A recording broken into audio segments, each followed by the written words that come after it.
Hey all. So this week we'll be talking about a module focused at searching for rare decays and what's the main aim of this module.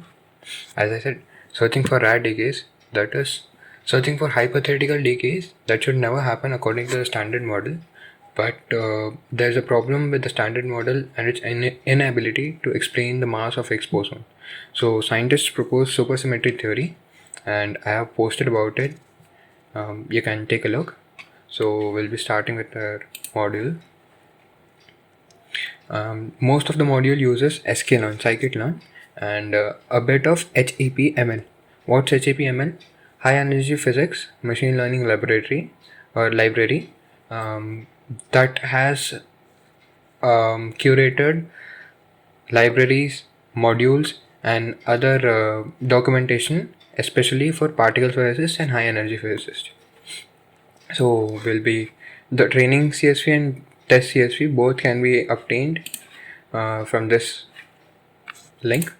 So I'll be splitting the training dataset into training and test, and pandas, as always, pandas will be used for reading these files, and there are various labels.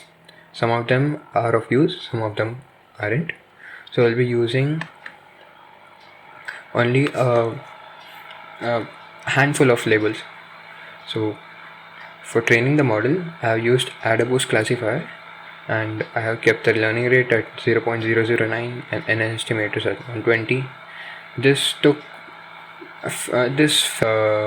trained quickly and it took about 51 seconds. So the main thing is checking the model quality. So how do we check model quality? With an ROC curve. What's ROC? It's receiver operating characteristics area under the curve. So what is the significance of ROC? Simply put, it tells us how much a model is capable of distinguishing between classes, and the higher the AUC, the better the mod quality. In an ideal ROC curve, steeper it is towards TPR, and how much it tends to be parallel against FPR defines the ROC curve. These are true positive rates and false positive rates, and this is the gist of ROC. So we'll be relating mass and other factors, and these all of these functions have been stored in the HEPML group, and some of them have been handwritten. So with respect to physics, we'll be plotting an efficiency versus mass graph. As you can see, the graph peaks at some mass points, which tells us that rare decays can happen only between these mass intervals.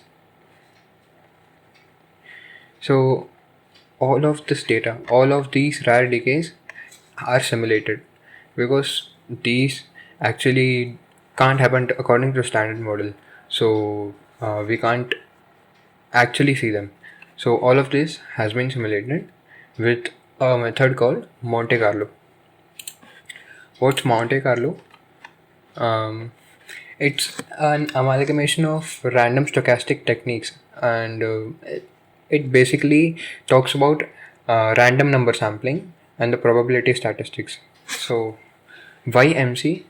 Because problems which are difficult to solve analytically and may have too many particles in the system, in our case too many features in the system, we use Monte Carlo to reduce the complex interactions and produce an acceptable answer.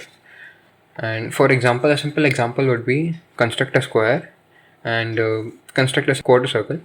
Here we want to calculate the value of pi. So what will we do? We'll pick up some objects and uniformly scatter them in this area, and then we'll count the number of objects inside the circle and outside the circle, and the ratio of the two counts is an estimate of the two areas, which will give us a value, an approximate value of pi by 4. Multiply it by 4 and we'll get pi.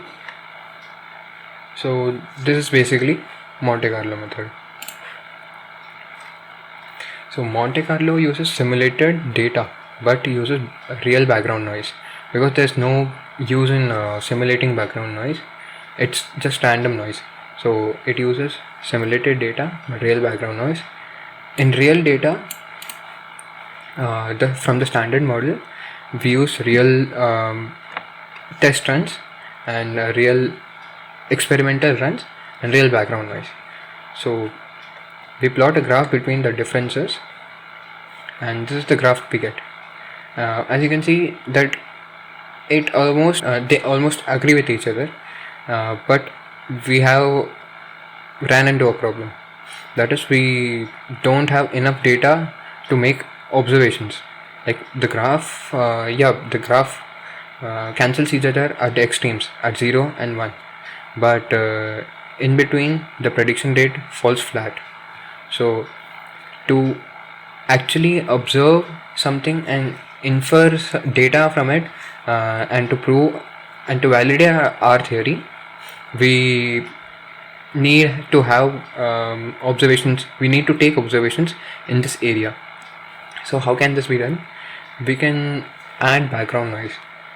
An add noise function has been created, and adding some noise, background noise, actually gives us more data points to validate our theory.